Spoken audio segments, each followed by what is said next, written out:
Tim Ellis of Pitts Grove, New Jersey writes, completing needed service on your bike.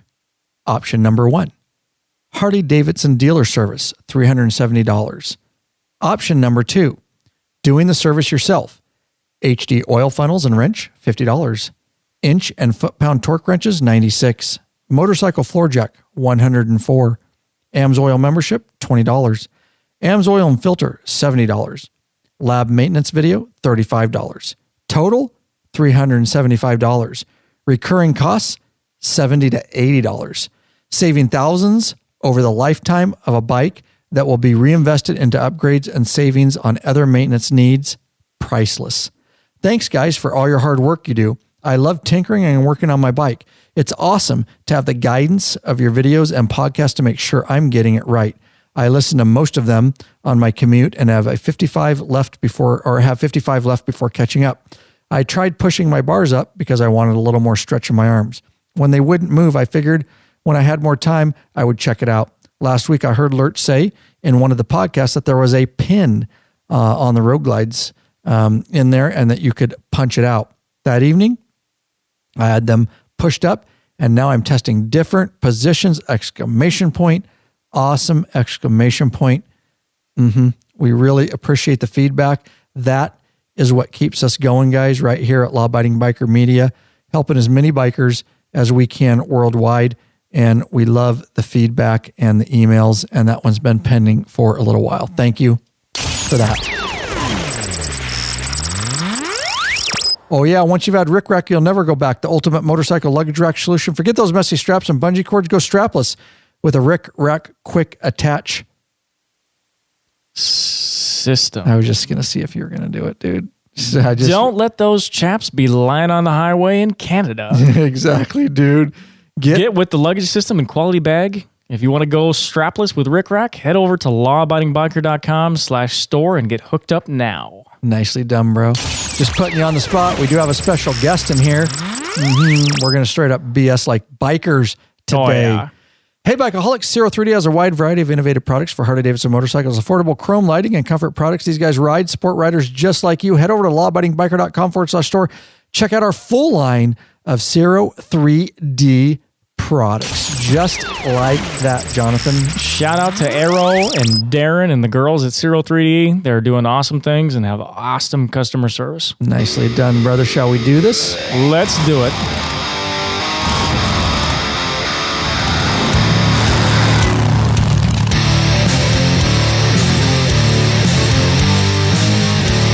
Welcome back, you freaking bikeaholics. This is the podcast for the motorcycle majority, the big MM, also known as the 99% large and in charge of the motorcycle scene more than any time in history.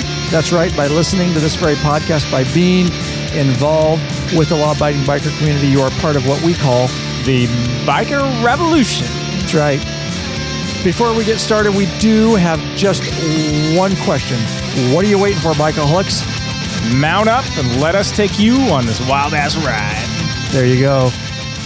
That's right. Ryan Erlacher here, your host of the Law Abiding Biker podcast, and your high-tech redneck. That's right. Jonathan on the mic here, guys. I will introduce him in a moment. He is a Patron member. First time tonight on the mic, and glad to have him here. And this episode, guys, honestly, I'm just going to tell you a lot of what Law Abiding Biker is. We do pretty substantial show notes and really try to get the content out to you guys, and a lot of work and effort goes into it. But tonight, as Jonathan is pouring himself right now, visualize it. Oh, yeah. Straight up, no ice, pretty fine whiskey glass that I gave him. We're drinking turn it towards me.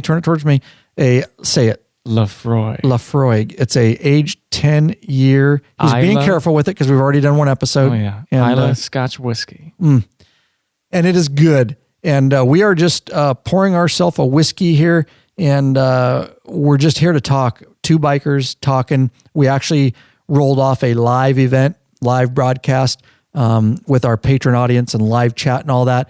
And then we decided we've got more to talk about. LD was on the live one with us, and he rolled out because he's got some obligations that he has to do. But Jonathan graced me with his presence that he would stick around for a little bit longer, even though he's got an hour trek south or so, east, I should say, back home. But we just decided, hey, we've got some more stuff we want to talk about. And so it's bikers having a few drinks and BSing about biker stuff. We're not exactly sure what the topic's going to be or where we're going to go.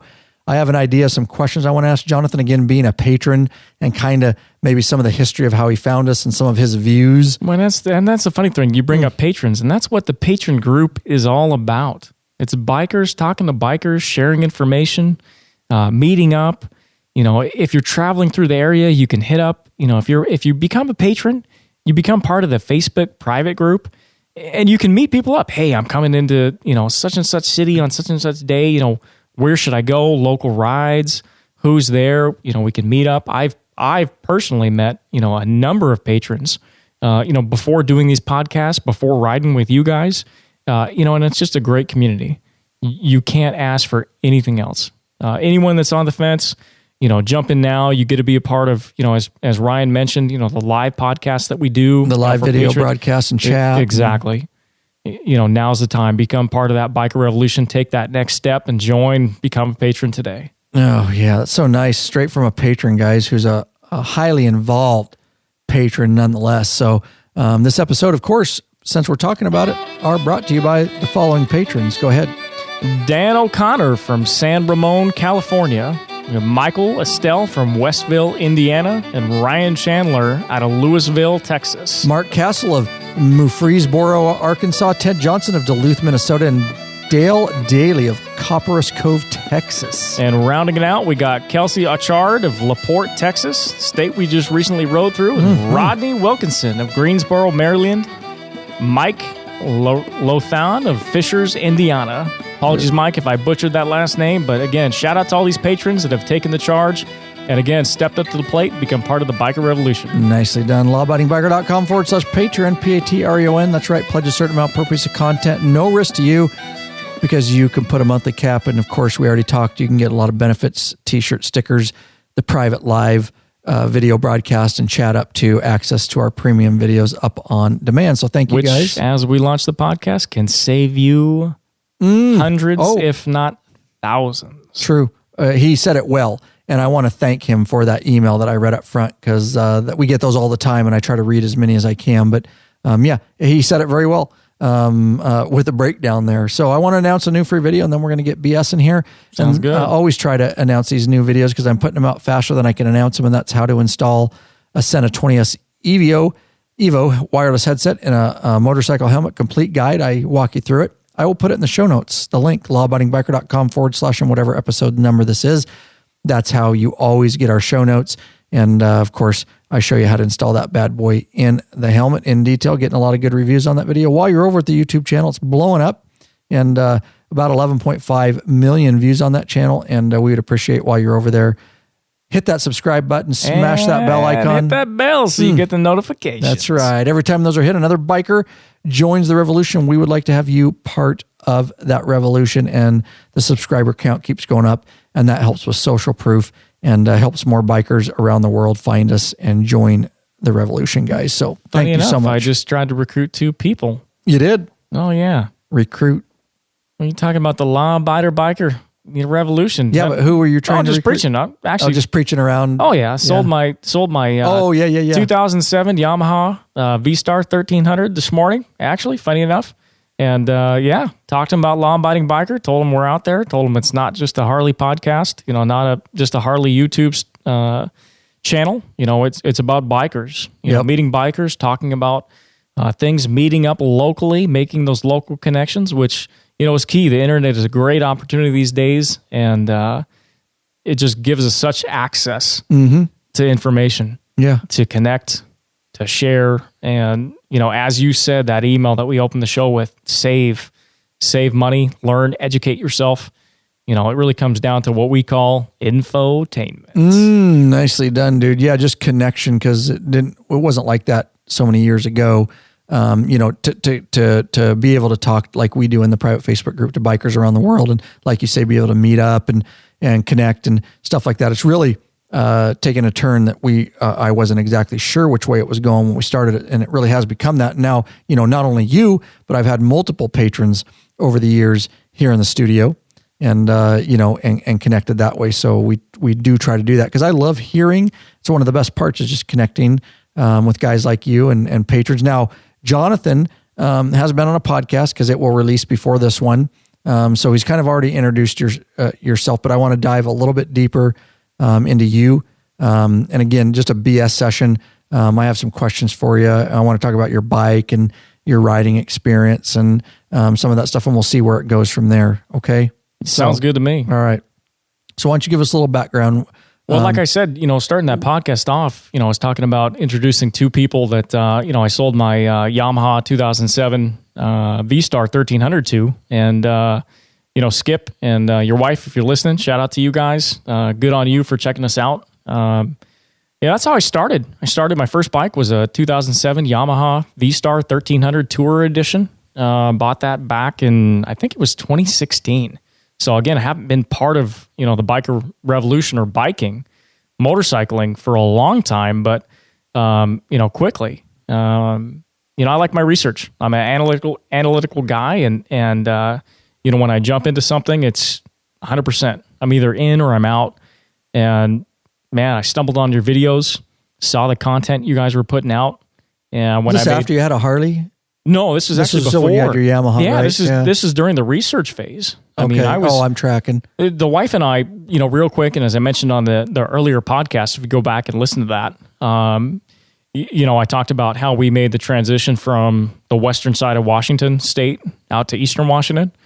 And with that came a little bit of fund money to upgrade the bike. And so I was kind of in that research. That's right. I was in that research phase of, what bike do I get? Who can you trust? You go to YouTube and funny enough, I was listening to the podcast with you and Oscar, and you guys were talking about the diesel YouTube videos. Oh yeah. With the guys with the missing tooth, and right. It was funny. I was listening to that on my way up tonight. There's some sketchy shit out there. Well, and not even that. You talk about the lower quality YouTube people out there, but then you have the complete opposite end of the spectrum of where it's complete advertising that's paid for and bought. Right. And I think that was the benefit. And I saw through the BS. I saw through all the marketing, and when I stumbled upon you guys, I was like, this is legit. These are real guys.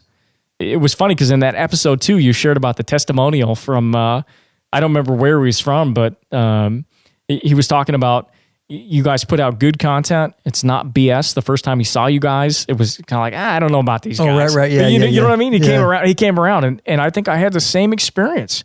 I was like, I don't know about these guys. It's probably just they're getting paid. Harley's. Right. They're not working other full-time jobs. They're rich working for some company. Yeah, right. You know how it is. They're not regular bikers. Oh yeah, they're the next self-help guru. Right. They don't really care. I mean, they're just they're trying to get out of debt by having you buy their video. I mean, that's good. That's human nature to be skeptical, huh? Paid videos. I'm like, come on, that's not legit. And right. But the more I watch your videos, I'm like, no, these guys are legit. And part of it for me was the local connection. I was driving out, between Western Washington and Eastern Washington, and I'm like, gosh, that looks familiar. I think I just drove by there yesterday. Like, you mean like on our videos? Oh yeah, right. Yeah. I'm like, no, dude, I drove by that. I'm like, I think these guys are from Washington State. And so the more I dug into it, I'm like, no, these guys are legit. They're living the life. They're working, 9-to-5 jobs. They're working, and then I found out you guys were in law enforcement, which I share with you guys, in, a different way. But, I'm not a fully sworn law enforcement officer, but, I share working in law enforcement, corrections, absolutely. Yeah, partnering with you guys. And I'm like, these guys are humping it. They're busting their back. They're dealing with, the darkness of this world, protecting people from that and putting in the time and spending their hard-earned money. They're no different than me. They want to help me save money. They want to help me get information and educate myself. And I was like, dude, connect. It's big for I'm us. like, dude, Big for I'm me. like, this is where it's at. And that's how it started. I'm like, no, these guys are legit. I saw through the BS of the other channels, because there's a plethora out there. and they have their own subscription plans and, buy this and do this. And, they give you enough. They give you enough to pull you in and then get you, with that hook. Right. To get into that business model. And it's like, right, different business model. Yeah, you see through that. And I'm sure there's some benefit to it. I'm not knocking them. But, when I found you guys, I'm like, no, this is where I want to be. Yeah, this is what I want to be involved in, and not only do I want to follow it, I want to become a part of it. And how can I support, to educate more people, from sharing with, coworkers I worked with to, becoming a patron and, buying through the store. And I'm sure we're going to get into that. But, to me, it was like, no, this needs to progress and move forward. Very well said. And I think a lot of our patrons listening will have the same thoughts and, kind of how they got involved too. And not only, it started really helping bikers, and we still help as many bikers as we can worldwide. That's our, business model. And you talk about the other business model. And that's one of the reasons I came up with Patreon, which I'll give just a little insight, but I want to know more kind of about your insight, but I also want to piggyback off that a little bit. But, hopefully we've become both. We've become, and you can give me your opinion too, and be honest, it's not going to hurt my feelings. We're still helping and doing a ton of, I have so many maintenance videos. We just did film 3 Indian videos. There's so much stuff that I haven't put out that I haven't edit, because I'm so overwhelmed with that. But also hopefully we're entertaining too at some point, because I'm doing the documentary films, which are pure entertainment, some of our podcasts. But so hopefully trust me, they like that. We talk about those documentaries, and listen, where I work, when I made that Canada ride, and if you guys have gone out, just a little shout out to Ryan for picking me as the thumbnail pick. Oh yeah, straight up thumbnail in the Canada documentary. And of course I can't blame him. I mean, I had that sexy 70s porn stash at the time. Yeah, dude. Oh yeah. Maybe that's, Ryan's side business, vintage porn videos. Cara. Yeah, well, we probably won't get into that tonight. That's a whole nother episode. But no, I had people at work, and they're talking to me, and I'm sure you've had it. I'm sure you've had it. Those are good. When I did that Canada ride, people were asking me, because I had my Mount Everest backpack all packed up. And I started busting your balls. That was the first time I met you, but I started busting your balls right away because it's funny shit. And, and I knew it. I didn't, Rick Rack wasn't out at the time. Right. They just weren't well known until they got a hold of us. And that's not to bust our own, or brag. But, no, but I mean, that's the thing. I didn't know about it. I didn't know any option. I used what I had. And I think that's a part of the biker revolution is, you don't have to pay the Harley tax. There's other options out there. And so I did what, I thought was best. But dude, let me tell you, I was at work and people are looking at this, hiking backpack, because that's what it was. If you watch the Canada, documentary, you've seen it. And they're like, "What are you doing?" I said, "What do you mean?" They're like, "No, seriously, what are you doing?" I'm like, "Dude, I'm getting off work at 7:00.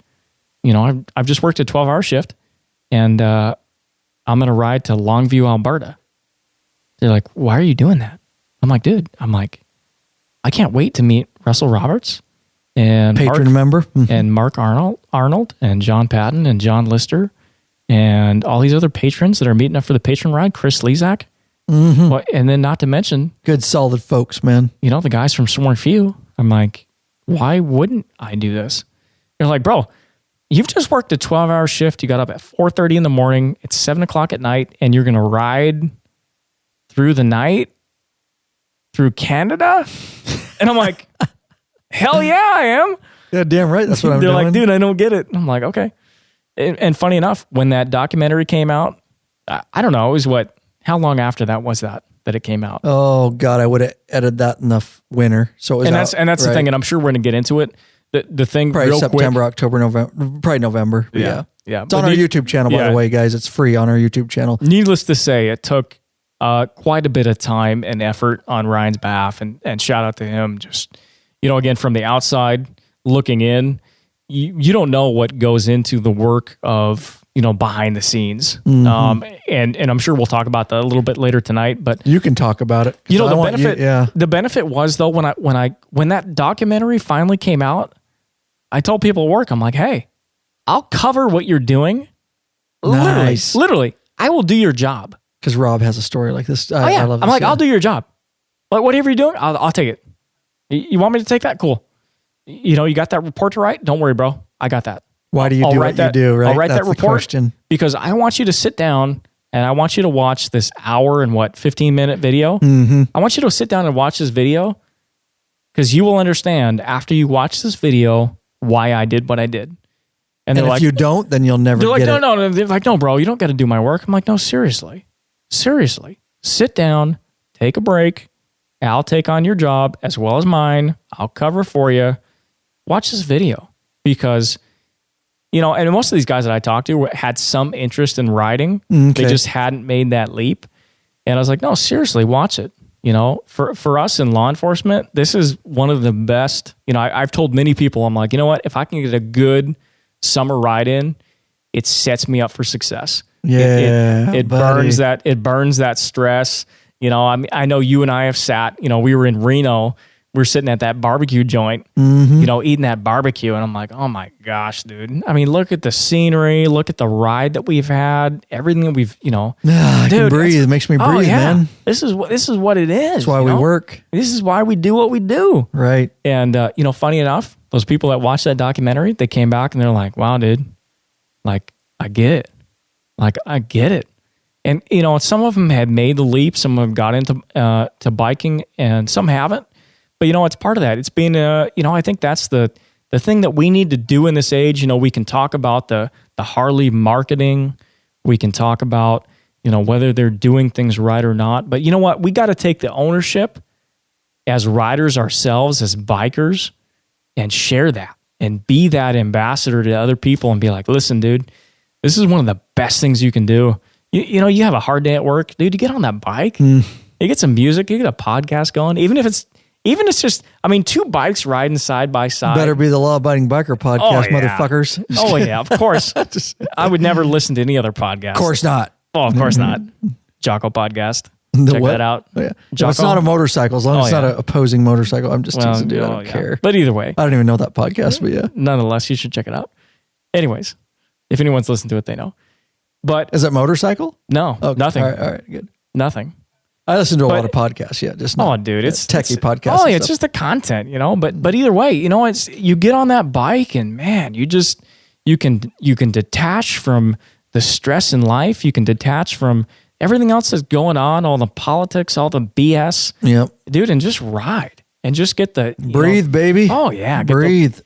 Get your knees in the breeze. And, oh, dude. There's nothing. Best shrink I ever bought, bro. Dude, I'm telling you, I know there were some things, and I know some people talk about riding side by side, but listen, there is nothing that compares to two bikes riding side by side, accelerating at the same time, going through a canyon. I remember when we were going through that $1 Million Highway, dude. And you guys got to keep your eyes peeled for the 2018 summer trip.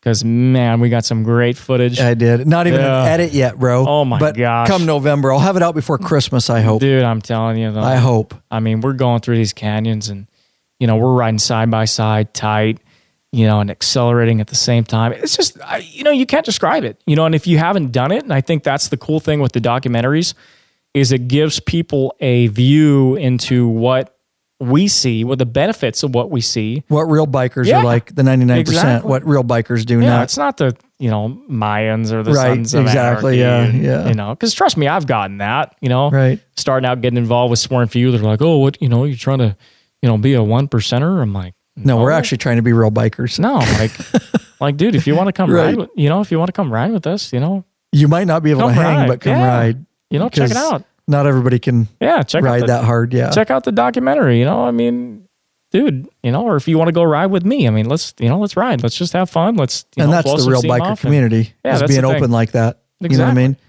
Interesting. Cause Rob, he's not here. He had to leave, but he would tell you the same story. Is he had a couple guys at work asking, why is it you guys do what you do? And you're so hardcore and you're so into that. And he did the Reno. I remember when he texted me the link. The Reno video, hopefully by the time this podcast come out, will release. It's been for sale. because so many bikers want to help us because I put so many hundreds of hours into those things that people want to support me and buy those videos. It's been out for 6 months and a lot of people have purchased it. I appreciate that, but hopefully it'll be released on the YouTube channel. But he did that and he played both at Canada at night and he played the Reno. Yeah, dude, and just said, hey, this is what, Robbie, he's a little more straightforward. Oh yeah. I mean, not straightforward, but a little more blunt. And he goes, blunt. He goes, sit down. And he put it on and he put it on their squad TV and he's like, watch this, complete it, sit here. If you don't get it after that, then you'll never fucking get it. And he walked away. You know what I mean? If you don't get it after that, you just won't fucking get it. And not everybody's meant, That's the truth. I mean, there's a lot, I've heard from a lot of people that are looking into it. They're like, that's dangerous. I'm like, okay. I'm like, dude, it's getting in your car every day, but you still do it. The funny thing is, I'm like, dude, I'm talking to people in law enforcement, they're working in a jail setting. I'm like, dude, you willingly walk into a jail and you're concerned about getting on a motorcycle? Correct. Like, what are you thinking? Right. Like, these are the same people taking smoke breaks. And, thank you. I was just going to say. No knock to anyone else, but it's like, bro, like. You're smoking. Dude, that's way more dangerous than a motorcycle. Come on. Yeah. And listen, I got to be honest and be humble at the same time. When that news came out about that lady getting sucked out of that airplane, I told my wife, I'm like, I'm never flying again. And she's like, safest mode of transportation there is. Oh, yeah. She's like, so wait a minute. You work in law enforcement, in a jail, and you ride a motorcycle? Correct. I'm like, hell yeah. And you ride iron butt? Yeah. And she's like, and you do cross-country trips, 1,500 miles in under 24 hours? I'm like, hell yes, I do. But you won't go on a plane. She's like, but you don't want to fly? I'm like, I'm like, hell yeah. She's like, oh yeah, because that makes sense. I'm like, well, yeah, of course it does. Leave it to your wife to to knock some fucking sense into you, dude. What are you gonna do though? I mean, you gonna fight it? No, you're just gonna be who you are. If you've been married long enough, no, you'll just be yes, ma'am. That's like you said. You either get it or you don't. But the cool thing about the documentaries, like you said, it gives a picture into the world. And hopefully the best thing we can do as bikers is get more people riding. Mm-hmm. And I've tried to say that. I was in the Costco parking lot. And I had people come up to me and they're I think it was like a 7-year-old son wanted to take a picture on my bike. Mm-hmm. Dude, and I got off work, I had stuff to do. I needed to get home.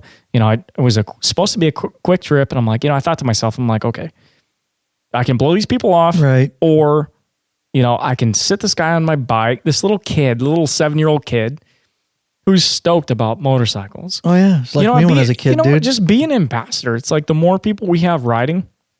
Funny enough, I had someone at work. Keeps the sport alive. Yeah. I had someone at work and their son is super interested in motorcycles. And I told him, I said, hey, if he wants a picture on my bike, just, feel free. And they're like, well, no, I don't want him riding bikes when he's older. I said, you realize the more people we have riding, the safer we are. You look at other countries in the world where the primary mode of transportation is motorcycles. Guess what? They're splitting traffic. They're splitting traffic. They're going in and out. And guess what? It's accepted. It's part of their culture. It's part of the society. And it's not a everyday thing. And I don't want to get into splitting traffic or splitting lanes or anything like that. We can go wherever we want. But we got X amount of time, and we'll just talk about what we want. You talk about if we can push, and my vision for this biker revolution is, if each person that rides, each patron, each person that subscribes to the YouTube, if you can educate the people around you, and share and say, listen, here's the challenge that we have. Even coming here today, I was coming through, local town. I was probably like 10 minutes out. There was a lady in a blue, I don't know, I think it was a Subaru, and she was backing up. And she literally almost took me out when I was coming through town. And I could have been a jerk. I could have flipped her off. I could have, I could have been a dick. I mean, I didn't solve anything. Yeah, I made eye contact with her, but I didn't do anything that was, out of the ordinary and pull out my, keep back whip or anything like that. No, I just looked at her. I'm like, hey, I'm here. Like, you didn't see me. Right. Like, just, accept Hopefully it. next time she'll think, because it probably scared her enough, startled her enough. And I could see on her face. She was like, oh my gosh. Like, I had no idea. And the funny thing was, good point, bro. I knew not overreacting on that. The funny thing was, I knew it was going to happen. Right. I saw the backup lights and I'm like, you know what? And I don't know if that's my training or whatever. That's part of defensive riding. It happens to me daily on my police bike, bro. No, it's going to happen. She doesn't see me. She's going to pull out. Sure enough, yep, she's backing up into my lane. I'm like, okay, whatever. If you aren't doing that, you'll be injured soon. But I think that's the thing is, when we talk about the biker revolution, it's not just subscribing. It's not just hitting that bell so you get those notifications.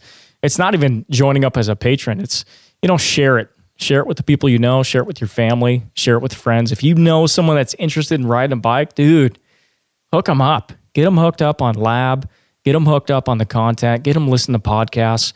Educate them. Educate them. The fact that I have 3 kids and my kids are, it's funny. We didn't realize it. But as we're driving down the road, they're like, Dad, look, motorcycle. Dad, look, motorcycle. How many, if you don't have a family member that rides, who's going to do that? They're not going to do that. They have their eyes peeled for motorcycles. Yep. Dad, look. Look. I may have mentioned that in a past podcast as I started that with my daughters at a young age. They always wanted to play slug bug. And I said, how can I get my daughters? Because one's 13. She'll be moving into driving here in 3 years, or 2.5 as a permit. And so I started. I've got a couple of years still that. And I told her, I said, I really in my mind, and I may have talked about this, I said, how can I get these girls, screw the slug bug game. How do I get her now starting to recognize and look for motorcycles? And so I started playing the motorcycle game with my girls, 8-year-old and 13 now. And now we play the motorcycle game when we're out. It's not slug bugs. It's who can find motorcycles. And I know that's a small thing, but it's actually huge, because they're going to be ingrained to look for motorcycles. You know what I mean? The funny thing is though, and I've talked to people, outside work, in work, and I had one person, I was on my way into work and, we got into work and, and she said, she's like, hey, she's like, dude, she's like, you drive, you're crazy. I said, I'm crazy. She's like, I'm like, what do you mean by that? She's like, well, you're all over the lane. You're constantly changing position. You can be seen. I said, yeah. I said, so you saw me, right? She's like, well, yeah, I couldn't miss you. I said, yeah. That's the point. I said, that's the point. That's why I'm constantly changing my lane position. She's like, yeah, you got behind me and you were in my driver's side mirror and I couldn't miss your LED headlights. Shout out to 03D. Yeah, baby. We should just do it. Oh yeah, let's do it. Oh, dude. I tried to set you up for that. You don't, yeah, dude. Oh my God. You want to do it? Oh yeah, let's do it. Hey, bikeaholics. Searching for a new and exciting motorcycle products? 03D has just what you're looking for. Check out their wide variety of innovative products for Harley-Davidson motorcycles. 03D's got your back with chrome, lighting, and comfort products. No modifying, cutting, grinding, or welding for an easy installation. That equals less time installing and more time riding. 03D has a design team with over 40 years of experience with a passion for design and innovation. These guys are bikers and care about bikers just like you and me. They pride themselves on great customer service. Got a question? Get in touch with them via email at sales@03d.com or give them a call at 715-808-0027.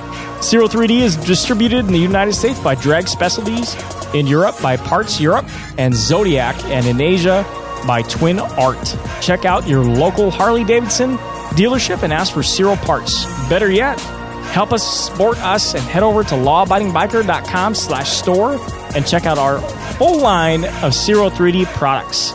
And shout out to Big Daddy Kane and Goat running that store, answering your emails, questions, phone calls. Again, you're dealing with face-to-face people. Nice people, right now. Big Daddy Kane and Grunt got a box. Big Daddy's got a box ready to fold out. Grunt standing by with tape. Big Daddy with a second hand full of bag of peanuts, dude. They're just waiting for orders to come in. No, those guys kick ass. Listen, shout out to those guys. As I progressively become more involved with Lab and Sworn Few, and I know we're going to get into it later tonight. Why don't you just talk about that right now? Well, about you getting more involved. The thing is, because we're trying to bring you on. Yeah, the thing is you see something that's good, and as we've talked about, just educating people from the simple state of just being aware of what's going on, with motorcycles and biking in general and safety, to people that actually ride.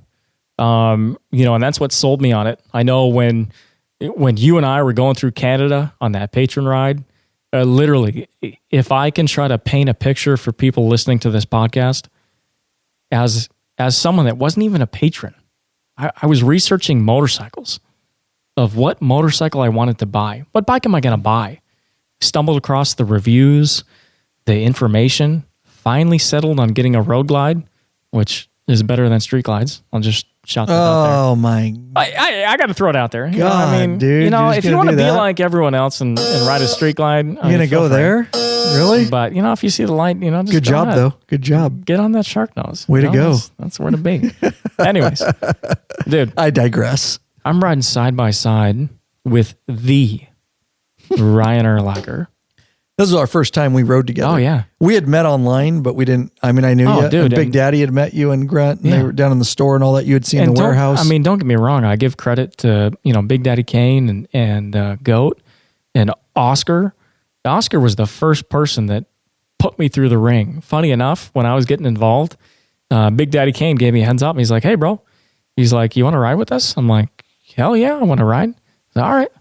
He's like, they're going to test you. And I'm like, okay, whatever. I'm down for it.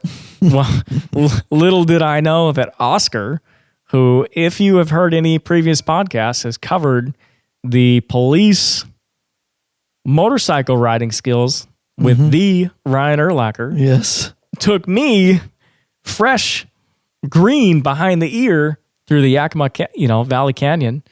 Dude. And he's like, come on up. He's like, ride next to me. I'm like, I don't know about that. He's like, no, seriously. We got to a stoplight before we got on I-82, before we hit the canyon. He's like, no, seriously, like, ride side by side. I'm like, okay. So, dude, we hit that canyon, and man, if you've seen any videos, if you go to the new FXDR, oh, nice, the 2019, video. Again, that my features review test ride. A lot of canyon You got to shots. check that, free video that we put out there. Dude, that is the road that Ryan is riding on, and it is incredible. Right out my back door, bro. We rode that side by side, and it was exhilarating. I'm like, you know what? I got to have more of this. Was this before the Canada trip? Yeah. Okay, I wasn't on this, was I? No, it was just me and Oscar. Okay. Yeah, okay, no, we gotcha. hit up the canyon, and then we went down to Vantage, and then came up, what was that, 241 along from Vantage? Correct, yeah. Yeah, on the other out side of the Vernita river. Bridge, out the West Hanford Gate, and back exactly. into, Dude, and honestly, it was addictive. I'm like, I got to have more of this. Nice. I didn't know about that. I need more of this. I'm sure I did. So, going back to Canada, I give credit to, it wasn't the first time I ridden side by side, but, I'm riding side by side with the Ryan Erlacher. I'm like, dude, this is crazy. We talked about and that. I remember, which was I know. cool. The next stop, No, the next stop we were at, I'm like, dude, like, I got to tell you, I was researching what bike to buy. I was watching you on YouTube. This was great. And then literally like a year and a half later. And now you're in a documentary film on top of it. I'm filming you. I'm riding in Canada next to you side by side. Like, dude, this is crazy. And even beyond that, we talk about patrons. The crazy thing is we're hanging out at John Patton's house. We'd gone on that incredible ride on Highway 40. Mm-hmm. Dude, that John Lister and John Patton had put together. Yep. And dude, great hosts up there. Dude, the crazy thing down to earth guys, man. We're hanging out with these patrons, and it felt like my backyard. Yep. Literally. And I'm like, wait a minute, I'm 30 minutes outside of Calgary. Right. Like Calgary, Alberta. Dude, this is insane. With hospitality. Oh my gosh. That brisket. Oh yeah. Dude, check out the documentary. It's if you're listening to this, it's like we're preaching to the choir. You already know why we do what we do, but right. I'm telling you, you go back to that, and it's just like, it's you understand why you want to be a part of it. Yep. Dude, there's nothing better. I rode, like I said, if I had to pick riding a bike by myself or not riding, I would take riding a bike by myself, and I did a lot of it. In fact, most of my miles on my Yamaha were riding by myself, and I did a lot of rides by myself. It was gorgeous. There's something about riding a bike, compared to riding in a car. It's just right. That alone. Yeah, you just even areas that you've been through before, you ride on a bike, and it's just you experience it in just so differently. Mm-hmm. I mean, you see more things, you smell things, feel things, temperature changes, humidity. Oh, you can tell, dude, you can tell the difference between, 5 degrees. You pass an orchard around here with sprinklers going in the summer. Oh, trust me. Drops from, it drops from 100 to 90. Then, not to mention the humidity. Yeah, I know. It's great. I love the smell. Funny enough, I was coming up. Smell the blossoms. I was coming up tonight, and literally my favorite part of the year, which is not based on temperature, humidity, flies, mosquitoes, anything. It has to do with hops. I love because it's time for September harvest time. Harvest of the hops around here. Dude, I was coming up tonight. I was behind an 18-wheeler, and I know I told you, when we were eating dinner, I was behind an 18-wheeler, and it was packed down with hops. Sure it wasn't weed? No, trust me, it wasn't. Might have been weed, dude. Dude, I'm just cruising. They harvest weed this time of year, too. Yeah, I'm cruising behind it. I'm sure if you saw me, I probably hit, I had my mouth open. Here you go. Like, oh my gosh.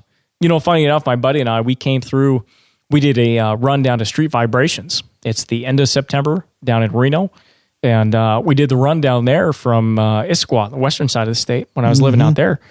And I hadn't been through, the Yakima Valley Highway, during hops harvest season. That's our area here for the listeners, the Yakima Valley, yeah. Dude, I almost want to say throughout the 700 miles going down there, that was my favorite part of the trip. I believe it. Was hitting the hop fields. Because, if you like good beer, if you like hops. Still think it was weed. No. Trust me.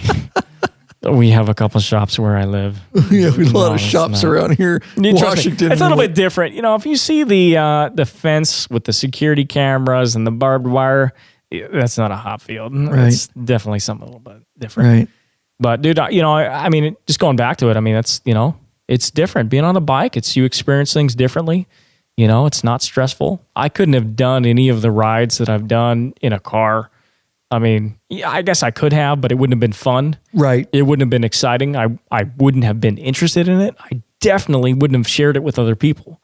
But, being on a bike, it's just something different. I mean, my oldest daughter is itching to be able to ride with me, counting down the days. Yeah, dude. I mean, we've got the helmet picked out. It's a scary shit too, though. I know. I'm not going to lie to you. My daughter's ride, but it's scary shit. I told her, I said, you know what? I'm like, listen, you can ride with me, but we're going to hit up, the cul-de-sac. Yep. Start out small. Do small rides.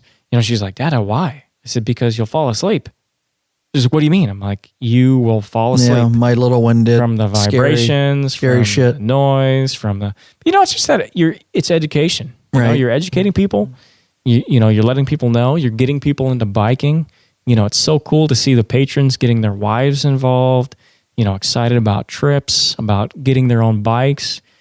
Shout out to Michael Clark and Laura Clark, just completing her first trip up to, out of her hometown and soon to hopefully do Chinook Pass. I mean, dude, it's just awesome, just educating people. And like we said, I mean, the more bikers we get out on the road, the more kids we get aware of bikes. So I'm pretty sure Jonathan needs another. What's it called again? Lafroig. No, I'm teasing, dude. Lafroig, because we just went from. We just straight up went from. Oh, shout out to patrons.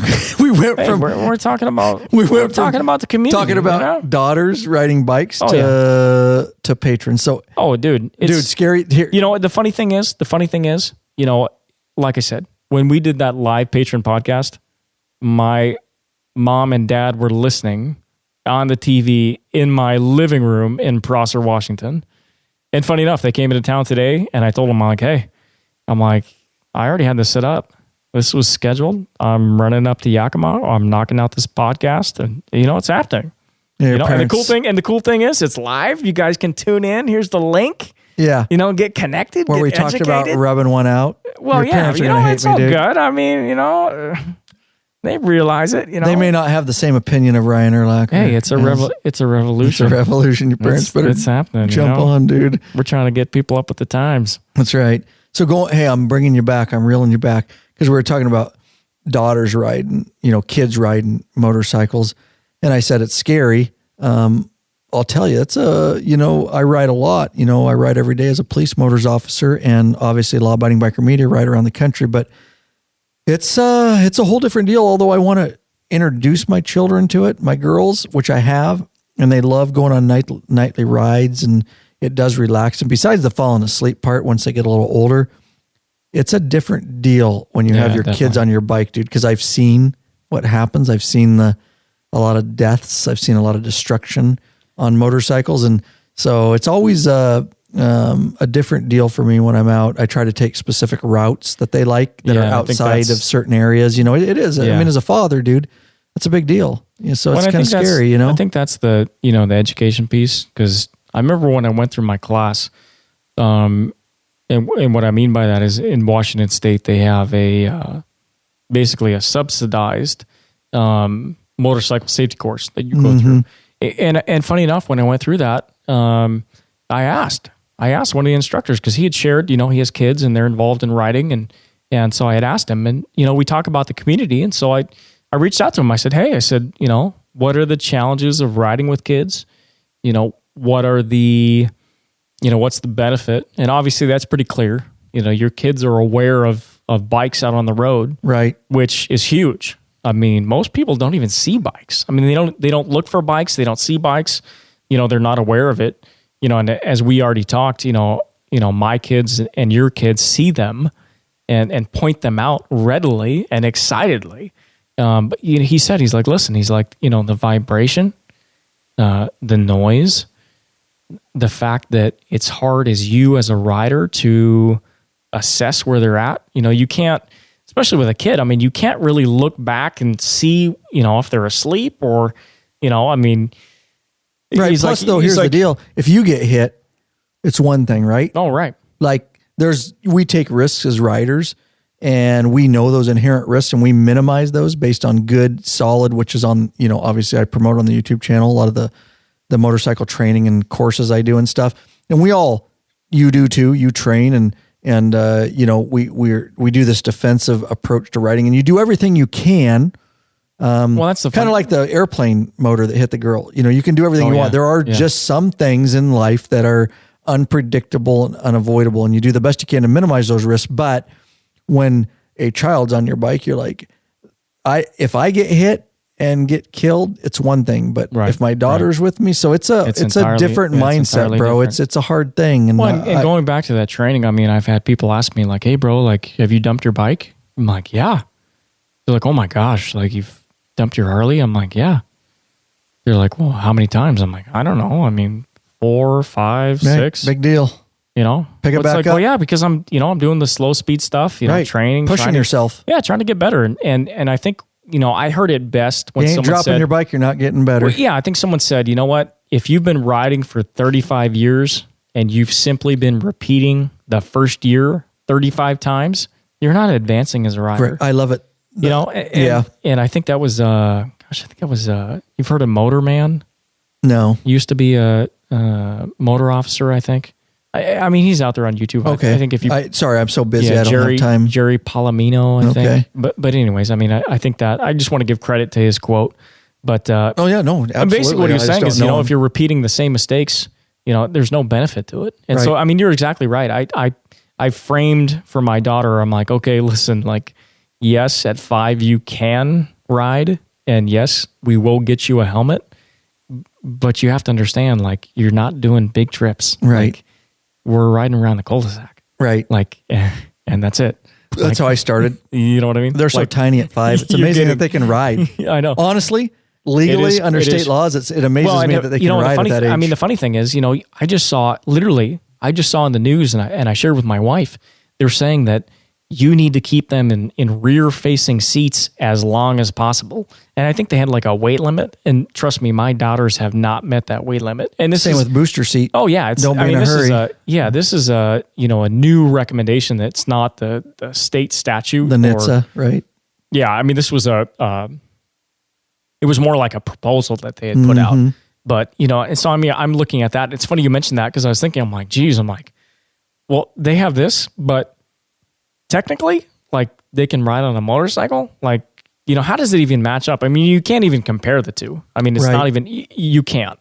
And, so I've been sure to talk with my daughter and be like, listen, okay, we're not even going to the grocery store. Like, we're not even going into town. Like, we might run out the local road, jet back, turn around, and call it good. I mean, more anything than that, it's just the education piece, and just having to be involved and answering their questions, and sharing why we do things. I know they ask about my gear, and why do you wear that helmet, and why Dad, why is your bike loud, and what about the lights on your bike, and why do you have LED flash, all that stuff. And it's just like, what, this is important. This is, dad could die, Yeah, right. Compared to, my wife has been in a car accident, and, they've seen that. My kids, unfortunately, were in the car with her at the time, and I talked to my daughter, my oldest daughter. I said, hey, do you remember that accident that your mom was in? She's like, yeah.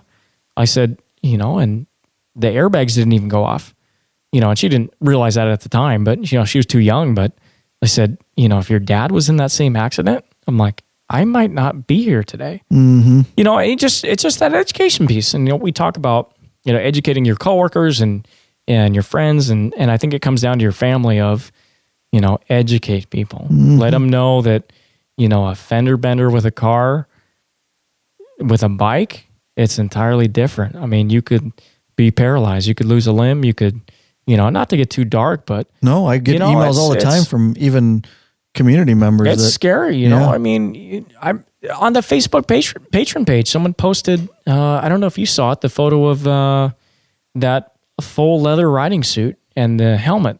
It was honestly within the last week. I think this is, we're recording this on end of September, and yeah, sure enough, someone had posted, the results of a crash. And I mean, you look at that stuff, and it's, it's a wake up call, and it's like, okay, I need to be training. I need to be aware of the risks and accept that, and be okay with it. Yep. So I got a good statement. You say that other guy who I don't know who he is, but you say he's got a good statement. I got a good statement too, to piggyback off that. Are you searching for the easiest and quickest attachable luggage system for your motorcycle? Rick Rack, that's right, has just what you're looking for. Oh yeah, forget about all those frustrating straps and bungee cords that can come loose and slap your paint and drop your traps on the highway. Rick Rack. Check out one of Rick Rack's awesome quick attach strapless luggage rack systems. This father and son team designed something really special that you can't find anywhere else. Yep, these guys ride, and so they truly understand the needs of bikers like you and me. The Rick Rack quick attach system is strong, durable, and secure with a lockable system, which is key when you're going in for that bathroom break or Starbucks. Yeah, buddy. We're rubbing one out like you. Well, yeah, I don't know about you're about that, but anyways. That's what you call a bathroom break. Oh, whatever. Sure. Either way, check out their full line of quality touring bags to accompany your quick detach system. Once you use a Rick Rack, you will never go back. Rick Rack! What are you waiting for, Bikeaholics? Head on over to Law Abiding Biker Store and check out our full line of Rick Rack systems and bags. LawAbidingBikerStore.com lawabidingbiker.com/store is what. Yeah, the scotch is. Hey, I was just gonna say, I'm trying to, dude. Hey, bro, I'm trying to keep you on track. No. I was like, I made it through that. I dropped the lines, and then you dropped the lines, and then you just muffed it at the end. Yeah, it's a link. LawAbidingBikerStore.com/ See, I just did it again. You just did it. Yeah, I'm just gonna give up. Let's move on. Lurch, edit that out. No, Lurch, leave that in. Lurch will leave that in. Law Abiding Biker, he said that store.com. I don't even know. See, you just did it. You just did it. I have no idea. LawAbidingBiker.com/store. There you go, buddy. All right, we're going to So my take on that is to piggyback off. I told you I had a good, whoever that guy is, you said, has a good quote. I have a good quote too. And here's one of the things I see, and it always just, and I get it, just because people come from different backgrounds and different experiences, and I have to understand, the blessing I have to have some of the training I have with being a police motor instructor and all that, and some of the things I've seen throughout my 24-year Leo career. But I'll hear these guys say, even another police officer goes, "I've been riding 20 years and I've never dropped my bike." Yeah, you're like not they're proud of that. Enough. And I said, and I look at them and I'm careful because I'm like, if you have ridden for 20 years and you've never dropped your bike, you have extremely bad habits and you've never pushed yourself to progress, because dropping your bike means you're out running cone courses, pushing yourself to take yourself to the next level of riding. And if you've never dropped a bike, then no offense, you're not a great rider.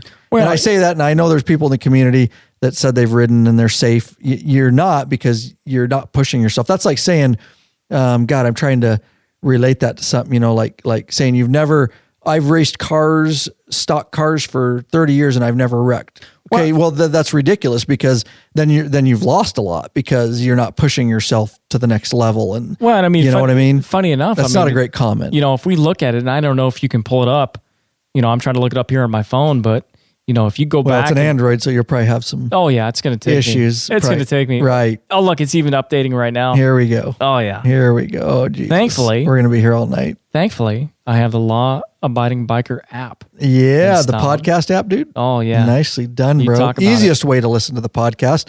People forget about that. The app. That's right. It's free, guys. It's on the iOS store, the Google Play Store for Android, on Kindle. Free app. Easiest way to listen. All the show notes, you can comment. You can call us right from the app. All the episodes are updated. And greatest way to listen to the podcast for sure. But the funny thing, so if you look at Lab Podcast 157, I know that's one of them, one of many, where they talk about Advanced Police Motorcycle School. There's also one that you guys did earlier on, and there's also... Using the search function on the website? No, I'm just manually scrolling because it's Android. Gotcha. Yeah, I'm not afraid of actually like scrolling with my finger. Like it's, I have the muscle capacity for that. Jesus. Dude. Lab 151, podcast 151, also goes into Police Motorcycle School.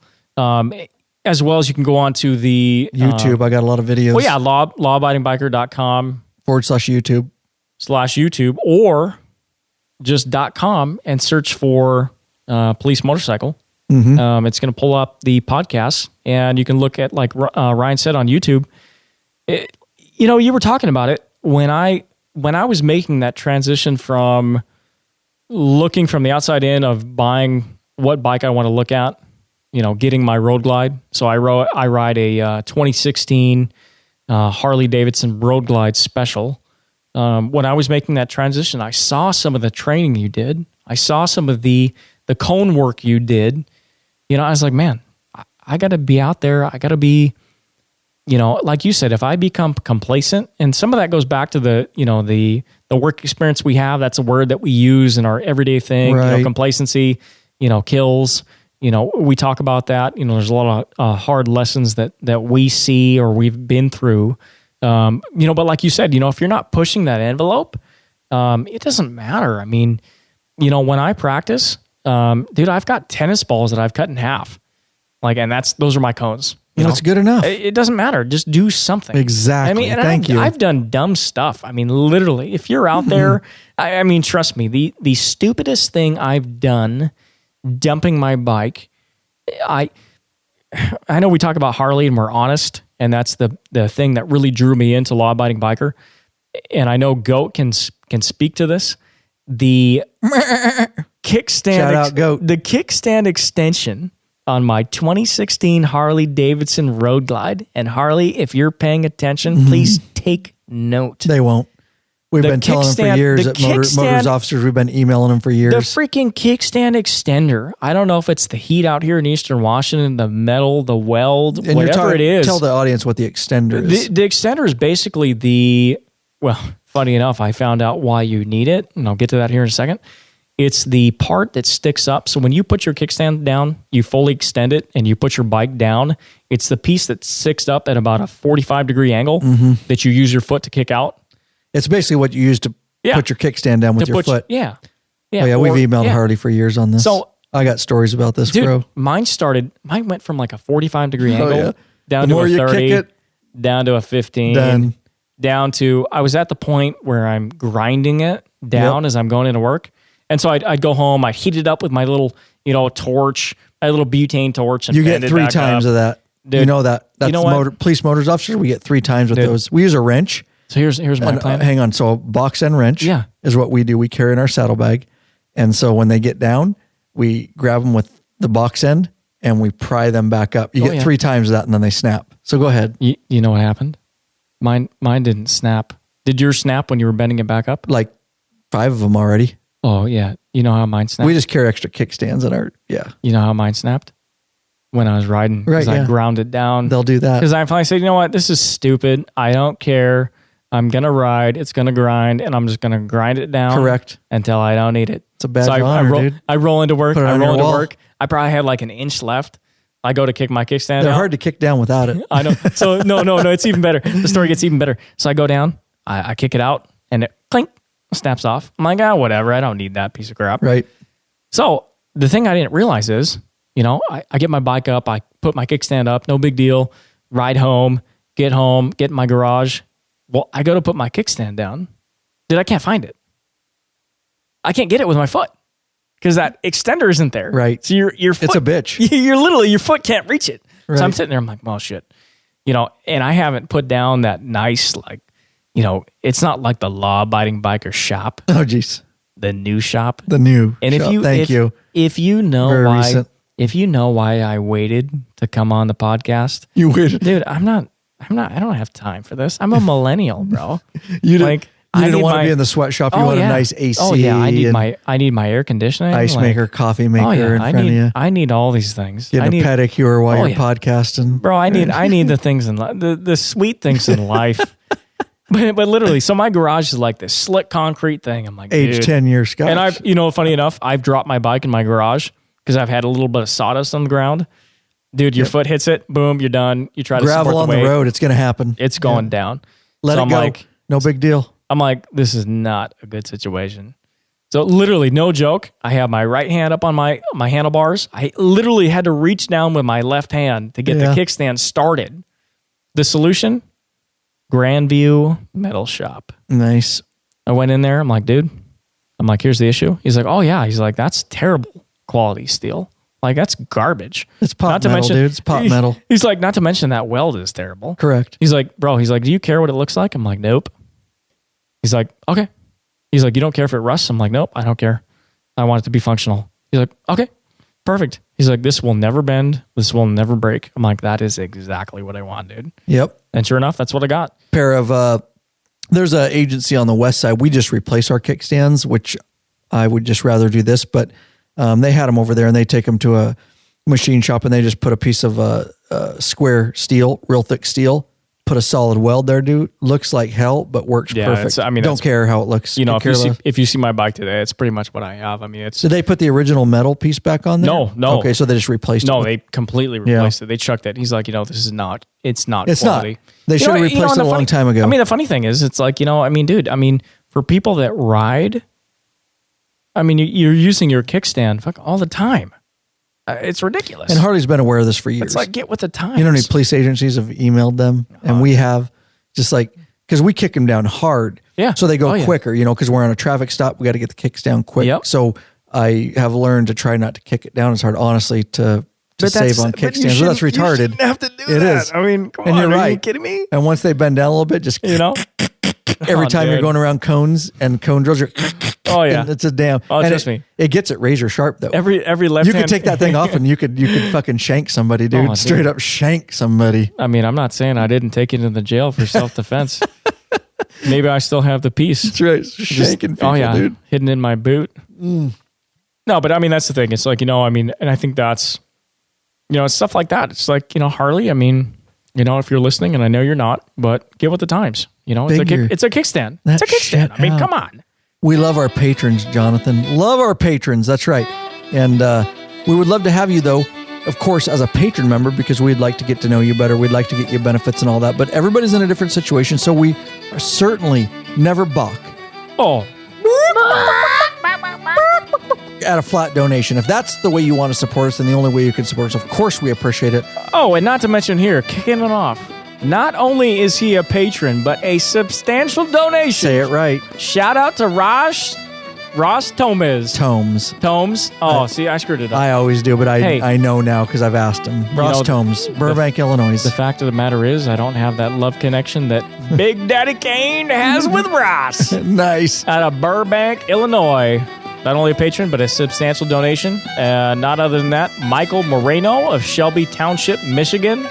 and Tristan Winey of Denison, Iowa. Again, thank you so much for the donations. It makes a huge difference here. Let's put a little fuel in the law-abiding biker gas tank so we can keep this thing going on down. Running down the road. Lawabidingbiker.com/donate. You were telling me, obviously you had the Yamaha. This was an interesting story because we talked a little bit about it before or while we were eating dinner and stuff. You sold that Yamaha today, in fact, right? Yeah, believe it or not. What kind of Yamaha was that? It was a 2007 Yamaha V-Star 1300 Tourer. Was that your first bike? No, it was. It was my first bike. Did you grow up with bikes? No. Interesting. I mean, I got questions for you here, dude. I need to go back. I was always interested in bikes. I was actually signed up for the. Hang on. Ooh, going back. Now you can go back. Go ahead. Going all the way. Sorry, you can't go back till you have the dream harp. Back in time. Just saying, dude. The year when can't just go. You can't just fucking go back whenever you want to go back. You got to go back. Let me set in it style, up. dude. Let me set it up. All right, January 27th. Oh, geez. 2005. That's when you were born. Yeah, pretty much. I am a millennial at heart. That's what I'm saying, dude. Not in action, but pot smoker. Yeah, per definition, technically I am a millennial. First time we've had a millennial on the show. Pretty fucking excited about that. As I was coming up, dude. I was coming up. I was listening to that podcast about you and Oscar about the new Harley Davidson models talking about millennials. The 21 tips and everything. I'm like, all right, dude, I got to represent. You know what? There's millennials out there that are kicking ass, taking names, and getting after it. Haven't met very many, but the fact of the matter is, just like news, they popularize people that, trust me, there's a group of us that are getting after it, and few of you millennials that still got nuts. There's like 3 of us. But anyway, nicely done, bro. Oh yeah. But listen, the 2007 Yamaha. Everyone that told me coming into the bike was, don't get too small of a bike, and I was glad I listened to that. I was definitely conservative. I'm like, you know what? I don't want to get hurt. I had been signed up when I think I was 18 or 19 to take the motorcycle safety course. I was up snowboarding. Up at a local pass, and actually broke my arm the week before my class. And so that kind of derailed it. Thankfully it did, because I was kind of into sport bikes at the time.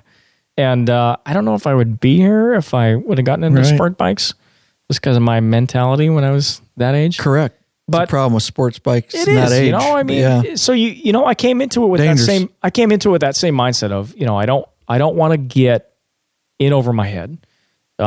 With that said, when I funny enough, I talked to the person that bought the bike and was actually buying it, Skip. Shout out to you if you're listening, if you took me up on getting into law-abiding biker. But, I told him he was buying it for his wife, and I told him, I said, listen, this was my first bike. The benefits behind it, low seat height, low weight. I mean, we're talking, it's 25 pounds lighter. Give me the name of it again. It's a Yamaha 2007 Yamaha V-Star. Yep, I already know what it looks like. 1300. I want to at least bring it up. Yeah, I know exactly what it looks like. It's the touring version. It's a good bike, dude. And the fact of the matter is, we say it, we've said it, I think we say it every episode. The fact of the matter is, this is not a Harley podcast. It's not a Harley, YouTube channel. I mean, we're bikers. I mean, we think of Matt Pass. I mean, I know Matt Pass has been on, previously talking about other brands of bikes. Absolutely. Dude, we see it in as long as your knees are in the breeze. Oh, yeah. That's what matters. We're just Hardy-centric because that's what a lot of us have. Which is the best picture here? Well, I mean, the best picture would be my sale post. But, go the second page down, the commercial-looking pic with the guy riding on it. Oh, right here? Yeah, right there. All right, cool. I mean, it's the 2012, but it's pretty much the same thing. Okay. I had an aftermarket. So it kind of looks like a Road King. Yeah, I mean, it's if you're going to compare it to Harley. And I had a Street Glide aftermarket fairing on it with the stereo system. Okay. That someone and I had bought it that way. So, anyways, you can get those. I mean, there's and the benefit with the metric bikes is they're a lot cheaper. They're a lot more reasonable to buy. For that first bike. And honestly, I mean, I talked to my wife today. I'm like, you know what? It was an amazing bike. I didn't try to profit when I sold it. I told the guy, I'm like, listen, I would rather have someone just enjoy this bike and enjoy riding it, because I enjoyed riding it, and I think I rode 8,500 miles on it. So, I mean, not that much, compared to what I put on my Harley. But, great bike. Yeah. Great starting bike. Did you even look at Harley when you were looking at this first bike, or was it out of your price range? Were you like, that's not even for me? I remember I bought it from a dealership in Issaquah, Washington, Moon Motorcycles.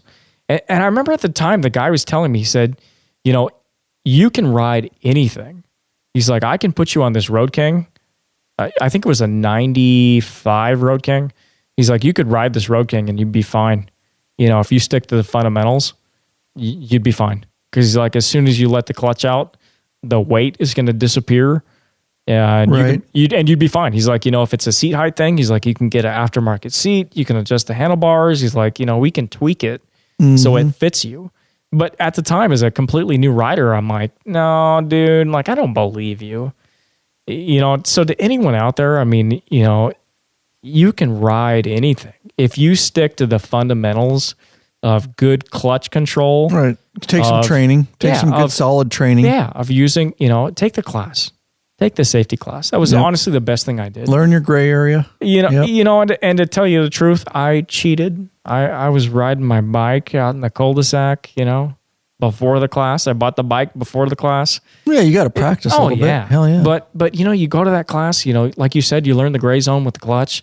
You actually move your head and look. Head nice. You look where you want to go. I mean, it's huge. I literally burn my voice out when I'm instructing new students. Yeah, but I'll be on the course. Head nice. The funny yelling, thing? Yeah. The funny thing is, I'm sure you catch yourself doing it though on rides. Okay. I know I do. Catch myself doing what? We're not looking where you want to go. Oh, yeah. Yeah. Like when I did that iron butt. Yeah. I mean, dude, there's times where, you're riding and it. You have to get back to the fundamentals. Yeah. You do. You're drifting. You're like, oh my gosh, I got to do X, Y, and Z. And you're like, no, I don't. I need to look where I'm going and the bike is going to follow. And as long as I'm not coming to this turn too hot, it's going to work out. Right. Correct. You get that tunnel vision and that's the worst thing. Well, people don't, a lot of bikers out there, and I've talked about in the past, is they don't realize, I don't care if you ride every day. Police officers, we ride every day, but we still train all the time. The reason is it's a hugely diminishing skill. Yeah, definitely. It's a skill set. And so if you're not practicing and thinking about those things all the time, otherwise, why would we train all the time as police officers? When we already ride every day and we're proficient riders, yet we still train all the time. There's a reason for that because it's diminishing. The funny thing is, so my main commuting vehicle is my Road Glide.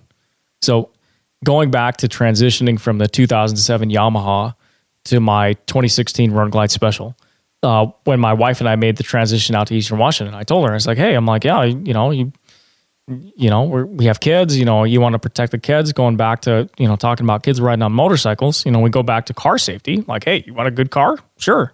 Yeah, I'm fine with that. I'm like, and I've got a great wife. I'm like, you can drive the truck. We were looking at a new Dodge Ram, talking about those hillbilly diesel YouTube videos. Yeah. Dude, I've hit those up. I'm like, I need to change my oil. Straight up. Dude. I need to get on this Oscar Amsoil program. Get the banjo out, baby. Yeah. I'm changing the oil. But I was like, no, hey, you know what? You can have it. I'm confident in who I am if I can upgrade my bike. And she's like, okay. Nice. So I'm like, sweet. So I, went ahead with it, got the 2016 Road Glide Special, largely in part to the Law Abiding Biker videos and you guys, and done all the work myself. Proud to say. If you guys listen to the Iron Butt Special, you'll know that I lost my ABS line. It was actually the rear line, and I was able, and shout out to Vance and Hines, the FP3 was able to pull the diagnostic engine code. Available in the Law Abiding Biker store. From Grunt and... We actually did just do a big purchase of them. Big Daddy Kane. So I know we've got them in stock because I just paid a big bill. The cool thing with that, though, I rolled into Kansas City, Missouri, and out in the parking lot with Big Daddy Kane, and pulled out the phone and connected via Bluetooth, and it said rear ABS sensor. So I'm like, okay. So I popped the saddlebag off, and sure enough, what I'm guessing is I'm guessing a piece of a rock or shrapnel or something had the line was actually severed. Yep. To the sensor. I remember seeing that. I remember you showing me that. You know, and it was wild because the light came on. So if you don't know, when you start up your bike on a Harley, and I know this is Harley specific, so I'll try to make it quick. When you start it up, the ABS sensor light will flash. Right. It'll go on, Until you off, kick it in first. on, off. And then when you kick it in first and you get up to speed, because it doesn't kick in, what is it, 25? Something is like it that, 25, yeah. I think? Mm-hmm, yeah. So, you know, when you're doing the slow speed, you know, cone maneuvers, it doesn't kick in, so you can trail brake and, you know, ABS isn't going to screw that up. But It still does. But yeah, yeah. the reflex system on my new 18. Does it? Yeah, it's horrible. Is that different from the Rushmore project? It is, because my police bike before was a 13 and I didn't have nearly as much problem. It would once in a while. What about it'll kick my ABS and stand me up right in the middle of a cone pattern. What about your 2014 though? Yeah, so Same thing? No, my 14 doesn't, but my 18 Milwaukee 8, my new police bike, my regular 14 is okay. I was going my to say personal bike, but that my 18 police bike hasn't. It does. And I don't know if it's not necessarily the ABS, it's the reflex brake system. So I'll be going into a pattern hot, like a figure 8. And if I go in too hot, it will literally start manipulating the brakes. And once that happens, it's not proper and it stands me up in the pattern and I'll blow it out.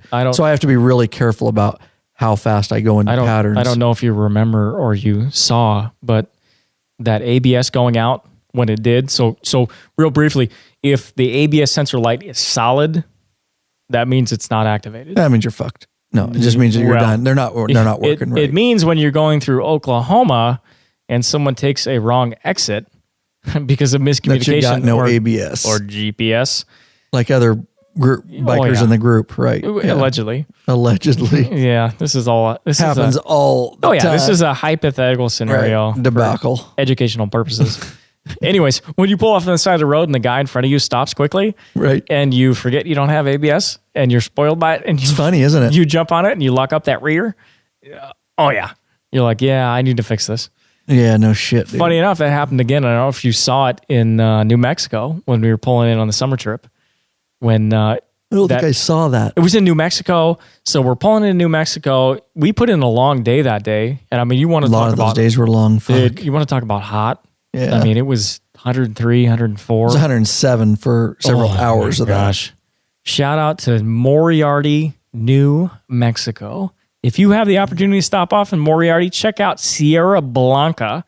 I know we're not sponsored, but I would welcome. No, they'll be in the documentary. A sponsorship by them. The beer was amazing. Because that guy gave me a full documentary interview and a tour of the place. Not to mention, surprised you remembered the name. Dude.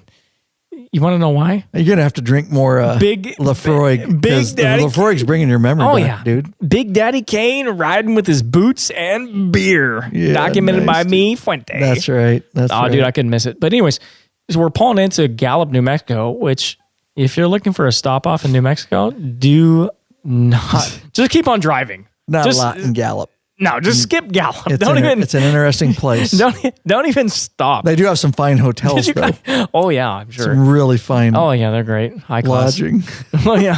Did you guys talk about that? No, we talked about all this, dude. Oh, my gosh, dude. And I don't even know if those episodes are out yet. I don't think they are. They aren't. They're in the bucket, but they're coming. By the time this comes out, they'll be out. Anyway, so it'll be our Midwest trip. We're coming in. We're coming in. If you don't know, if you haven't been in Gallup, which is probably a good thing, consider yourself lucky. The medians are... Sorry if you live in Gallup. Yeah. Trust me. We'll send you some support t-shirts or something to make up for it. Anyways, the medians... Oh, no, they are out. So, are sorry. They? Yeah, so they did... So, I'm sorry. We batch process so much, guys. But yeah, 173... It was a two-part, though, right? Midwest motorcycle... Oh, that's the final details. You're right. Maybe it's not out, dude. That's how busy we are here at Law-Abiding Bear. Oh, you're right. It's not out yet. No, okay. I don't think it will be by the time this comes out. Yeah. Thanks for mentioning that. Yeah. So go back. Well, anyways, so we're pulling a Gallup. The medians are, it's like a sandstone, like, kind of like a, tan, mixture. Anyways, we were looking at, Sarge and I riding side by side. We're looking at this 18-wheeler. Well, he's got his right blinker on. So I'm like, okay, cool. He's getting on the highway. No. Don't take, this is again going back to safety, just because someone has their blinker on does not mean they're actually going that direction. Trust me, this 18-wheeler was not turning right. Right. So we're kind of veering off to the left. Well, needless to say, we don't see the median until like the last moment. So Sarge scoots over to the right to avoid the median. Instinctively, I'm used to my ABS. I'm spoiled. I'll admit it. Everybody does. I'll throw it out there. Once you get used to your ABS. Dude, once you get ABS, I mean, it's spoiled. It's worth it. Yep. It is worth it. If you have an opportunity to get a bike that you save your life, that you can have the ability to get ABS. You hear people talk about, well, I can brake just as fast as ABS. Dude, the fact of the matter is, can't. I've challenged multiple people on that, and they can't. Just get it. Spend the extra money. It's worth it. Trust me. And the problem is, you can practice that all you want when it comes to shit time. Well, the fact of the matter is, happen like I locked up my rear brake again. Same thing. I jumped on the brakes. I locked it up. Thankfully, I've done it enough that I knew I just had to keep it in and ride it out. And that's what I did. And thankfully, we didn't collide. But I mean, you've got to practice that stuff. Like we've talked about early in the show. You need to know what it feels like to lock up your rear brake. Mm-hmm. You need to know what that feels like and to know that it's okay. I've locked up my rear brake. Don't let it out. Don't let go of it. Just ride it out until you get back and you're stable. Because if you let it out, boom, high side. Been there. Thankfully, I have not been there yet. I've high-sided. But, it's like anything. You talk about people that have been down. Funny enough, you talk about the Lafroig. Those who have been down and those who are going Well, funny down. enough, going back. I don't know if you want to play that. What are you talking about, Lafroig? No, going back to the kickstand. You remember we talked about... Dude. Okay, real quick. You remember when we talked about the kickstand? We talked about the kickstand going down, and we talked about Grandview Machine Shop fixing it. Right. So the funny story about going down and dropping my bike, this is amazing. And you know it because you've seen my front fender. Anyone that's seen me has seen my front fender. Anyways, so I get my new kickstand. I get home, and I make this real quick. So I had stuff in my driveway. And so I'm like, you know what, dude? I need to test this kickstand to see if it drags. So I've got my driveway's kind of full, but I've got like this 15-foot circle. And then I've got my wife's truck. Oh, you're ready to own it. Oh, yeah. So I'm like, okay, I need to test it. Ready to do a full bar lock. Oh, yeah. Oh, yeah. So that's what I do. Lean and yeah. Oh, yeah. So I start doing a full bar lock. Nice, bro. Circle. And so I'm going and I'm feeling going good. and I'm feeling going. Good. And I'm trying to just get the lean in and to see if it's going to drag. Oh, yeah. Just feeling the clutch, feeling the brake. Oh, yeah. Right. And all of a sudden. Yeah. I go a little too far. And what happens? And how do you get upright? You let the clutch out. Correct. And I let the clutch out. And you went into your truck, which stands you up. Did you go into the truck? I went straight into the truck. straight into the bumper. Bro, it was good story to a podcast, it was bro. Bad. You talk, it was bad. Hey, the Lafroig is the truth serum. Oh, yeah. We're going to bring that shit on this podcast more often. Dude. Hey, take a picture of that fucking bottle because dude. That's the truth serum. We're going to bring that shit on here more. Everybody who comes in here. This is going to be, it's like the truth serum, dude. You want to talk about a thumbnail? Lafroig is going to be the thumbnail for this version. No doubt, dude. This episode. It should be. Oh, hang on. No, it needs to be. No, it's going to happen. Okay, hang on. It's going to be the, but I can't. The thumbnail. Hang on. What do you mean? So I'm going to take a picture right now, dude. Oh, yeah. That is fucking awesome, dude. You're right. Oh, yeah. And I'm going to save this photo. Right here. It's going to be, hang on. All right, let me get in close here. There we go. And 1, 2, 3. Nice, dude. Oh, yeah. Done. It's happening.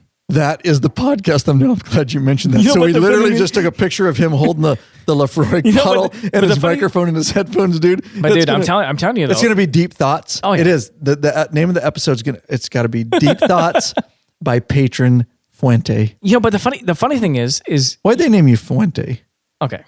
So I'm going to change the subject as much as I want, dude. Dude, that's okay. Why'd they call you fucking Fuente? Okay. So it goes back to... We're getting deep here, dude. I like cigars. I like good cigars. Me too, bro. Dude, I'm not going to lie. Me too. I like tobacco. And we're not talking about cigarettes. No, right. I don't got time for that. You're a millennial. You'll probably fucking vape. No. Do you vape your cigars? You're talking about That's what millennials do, bro. Bro, are you talking about a douche flute? No, bro.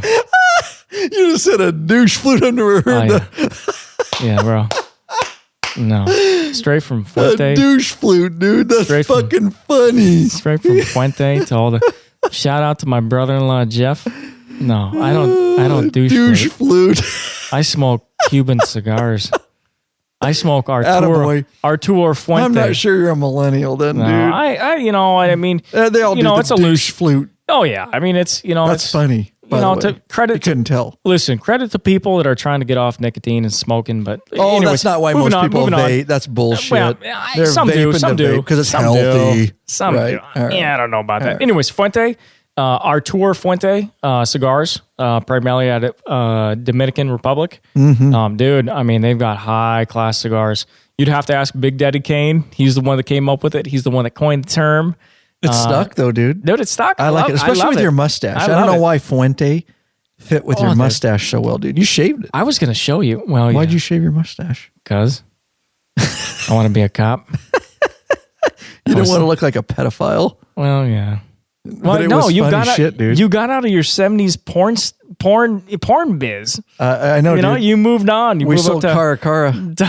Higher and bigger things. Is it Cara? Dude, I was trying to tell you. So if you need a Fuentes are badass, dude. Yeah, they are. If you need a theme music, did you bring one tonight? No. The fuck? I know. I thought about it. Jeez, dude, I was in a rush. Live up to your name. I was in a rush. Trust me. Anyways, if you need a theme song, look it up. All right, fuck. Now we got Buena Vista. This episode's going nowhere. People are probably tuning out already. No, that's actually fucking fun. All right, what am I looking up? Okay. Buena Vista. Am I going to YouTube or just Google? Well, yeah, I don't care. Well, you tell me. Yeah, I'll go to YouTube. Okay. Buena Vista Social Club. All right. Well, I'm saying if you need a theme song, right? I do. Oh, yeah. Well, of course. Oh, dude, you got Buena Vista. What? Buena Vista Social Club. Social Club. Oh yeah. Is that .com? No. It's music. Is it right there, dude? It's 1 hour, dude. Oh, dude, no, I know, but that's 421. Dude, that's the album. Are you? It is. No, go to the mix. Right here, Buena Vista Mix Social Club. Yeah. All right. And I think it's the first. Dude. Is this it? Oh yeah. Is this it? Oh, this is taking back to Cuba, baby. Oh, nicely done, bro. This is back at the Canada Patron meetup. We're lighting up a Bolivar Corona Junior. We're lighting up a Bolivar Royal Corona. Fuente. Oh man. Muy guapo. Oh, this is where it's El at. Fuente. I mean, Senor Fuente. The fact of the matter is, if you have a good experience, you can just enhance it with a cigar. You can, dude. And a fine glass. So is this the song I need to download for you? Oh yeah, I'll rock out to this. Nice, dude. When you come back, because you know you're coming back. Oh yeah, I'll be back. You got to come back on this mic, dude. I love how you're fun. You're fun. You play along well. All right. I try to behave. Okay. Is that the official song? Dude, it's up to you. I didn't pick. You know how Smart View works. You told me to click on that video, dude. Well, I'm just saying, I didn't pick the name. But is this a good song? You guys pick the name. Since you already have the name. Rock to it. All right. I'll rock out to any of these songs. Buena Vista Social Club. Okay. Oh, they're legit. They are legit. Nice. Okay. But no, that's how Fuente started. I like cigars. Cigars are just like motorcycles. It goes along with, just camaraderie. We talk about the brotherhood. We talk about sharing experiences. And when we say brotherhood, trust me, that don't even go into the 2018 political BS that's out there. It doesn't have anything to do with a male-dominated society. Honestly, going back to my Yamaha that I sold this morning, I sold it to a lady who was riding, and she's upgrading from her Honda Shadow 750, and she wants a bigger bike. And, I talked to her in the parking lot. Her husband took it for a test ride, and I was like, you know what? This is an awesome bike. Here's the pros. Here's the cons to it. Here's the challenges that you're going to face. And it was awesome. Tell me about this, though. We were talking at dinner. We had some nice Mexican food that my wife made. Oh, Mexican. And we should have been talking off mic, so I'm bringing it back up. But you said that you wrote it down to sell it, and you made some interesting comments about writing it. Discuss that. That's not trashing. It's just you've moved. And I'm not saying Harley's superior. It has nothing to do with that. And the funny you're thing a biker, and you made some notes. When I talk to Skip, the husband and the wife, who bought it. Not a bad bike. I told him, I said, hey, listen, this is just how I roll. I'm a straight shooter. I'm not trying to profit off of this. Right. I'll sell it to the next person if you don't want it. Right. Yeah. I'm not starving for money here. No, but I'd like to. Not going to fuck you. Right. I'd rather see someone use it than just sit in a garage. And so he asked me, he's like, hey, what are the pros and cons? I'm like, okay. The pro compared to my Harley. Because I told him, he said, what else do you ride? I said, I have a Harley, 2016 Road Glide Special. And he said, so what are the pros and cons? I said, well, the biggest benefit is it's a 25.5 or 26-inch seat height. So, I mean, you're talking low to the ground. Correct. I mean, if you have a street glide. Oh, yeah. I mean, if you have like 28 something. Yeah, I think unladen or laden 28 I think something, with something my, like that. Yeah. I think with my Road Glide, and I know we didn't hit this question on the live, but I have a Danny Gray Tour IST we were going to seat. talk about seats and we never did we? We didn't get to it. Yeah. Anyways, I have a Danny Gray Tour IST seat. So I think the stock Road Glide is 28. Sounds right. And I think my seat... Like laden or... Yeah, right, I think my seat brings it up to, I think like 1.5 inches. Yeah. So, I mean, we're talking the difference between 26 and 29.5 or right in that area. I mean, it's a huge difference, especially if you're new or, you don't have that confidence. Right. And so that was one of the benefits. One of the cons was, and I didn't realize this until I took a test ride with a 2014 Ultra. I took a test ride. I was, considering buying a Harley. Didn't know what model specifically until I settled on the Road Glide, but I took a 2014 Ultra out, and we're talking it's a weight difference of 300 pounds. I think the 2007 Yamaha comes in at like 730 wet. Mm-hmm. I mean, the Ultra is like 9. Maybe it's only wet, 200. Jonathan. Maybe it's only I like them wet. Yeah. Now we're talking. Well, go ahead. Now we're talking. I didn't mean to get you off track. I told Robbie it's going to get a little bit more intimate. But okay, so maybe I think the Ultra is probably like 930. Yeah. Fully, with gas and everything. So 200 pounds difference. Mm-hmm. But dude, I was doing slow speed maneuvers and I was whipping that thing around and I think it's because the wheelbase. Yeah, I mean, Harley. No, the Ultra. Oh, the Ultra. Okay, yeah, right. The Harley. We might knock them for their marketing. We might knock them for how out of touch they are. We're fair. We love Harley. We're also fair about what they do and do. The fact of the matter is, and I told Skip, I said, listen, the geometry on my Road Glide, I'm like, I can literally do circles around the Yamaha. That's why we use them for police bikes. The lean angle. Oh yeah, the lean angle, the wheelbase, the engineering that they have. Mm-hmm. And I'm not just a Harley guy saying Harley. No, you have a Yamaha now. I told him, I said, I would have one of every bike if I could. Dude, I told him, I said, like, listen, I'm like, yeah, throw some Shell Rotella T6 1540, toss that stuff in there, change the oil, every 5,000 miles. I'm like, all you need is a 17 millimeter, socket. And literally that's all you need. It's a metric. I'm like, you can put, 100,000 miles, 200,000 miles on it. Just do oil changes. You'll be fine. Change out your tires. Your brakes, your tires, your bullshit, regular stuff. Yeah, right. I mean, with the Harley, I'm playing, an engine rebuild at, probably 60,000 and, another engine rebuild, later. I mean, so, I was just up and running honest and, the benefit with the Harley for me. And like I said, when I came back and when I rode my Harley up here, I'm like, dude, the maneuverability, I mean, it literally, it blows the Yamaha out of the water. And the audience knows, like we already said, this is not being biased. This is just a real biker, talking.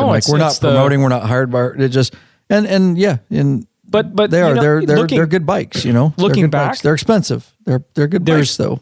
There's no way. And funny enough, when I did that test ride, so I did the test ride on the 2014 Ultra. I was out in Bellevue at Eastside Harley. Go out, do that, take it out. I know the roads, I know where I'm going, so I had a good handle on things. Funny enough, I get on my Yamaha. Get on I-5 in a traffic jam. Did you really test that thing? Oh, yeah. Feet down? No, actually I took it out. 2 feet a second? I took it out 520. Yeah, when you head out 520 towards Redmond. Yeah, and you see the Cascade Mountains. That's the one thing I miss to date. But anyways. You could still ride over there. Well, yeah, and we did. Big deal. We did, exactly. 3 weeks ago? and then ride back to God's country. Yeah, you know it. Ride to the west side, see some shit, and ride back to God's country. Where it's at. Right. Get your stress level up, accumulate that stress, then come back to the right place. Hit the top of the Cascades and start breathing again. So funny enough, I go on that test ride on the 2014 Ultra. I get on my Yamaha. To date, before that test ride, I had not scraped my floorboards. Getting on that Yamaha, boom. First on-ramp onto 520, scrape the floorboards. Yeah. I had never done it on my Yamaha. Right. But you get that confidence with the Harley with the that you can take it over that far, yeah. Yeah, exactly. It gives you that confidence. And it's hard to explain. I mean, you get on it. But like I said, I mean, if I hadn't started out on the Yamaha, I don't think I would have gotten into the Harleys. Right. You know, it gave me that taste. It gave me the hunger for, touring, for long distance trips. You name it. I mean, it's a great entry bike. Yep, I agree. And that's why we support all bikers here at Law Abiding Biker Media. Of course, dude, we could keep talking, but you gotta get home, dude. Oh, I'm not concerned about that. I love these conversations. This is like the iron butt. You hit your second wind, your third wind. Dude, totally. We could make what are we at? Third glass of an hour. Can you believe? Guess how long we're at right now? I have no idea. Hour and 40 minutes just on this one. That's crazy. So no, but this is the thing, and I love these kind of episodes. We got to bring you back on, and and I know where you're going. And the fact of the matter is, I actually had this before you guys started promoting it. Had what?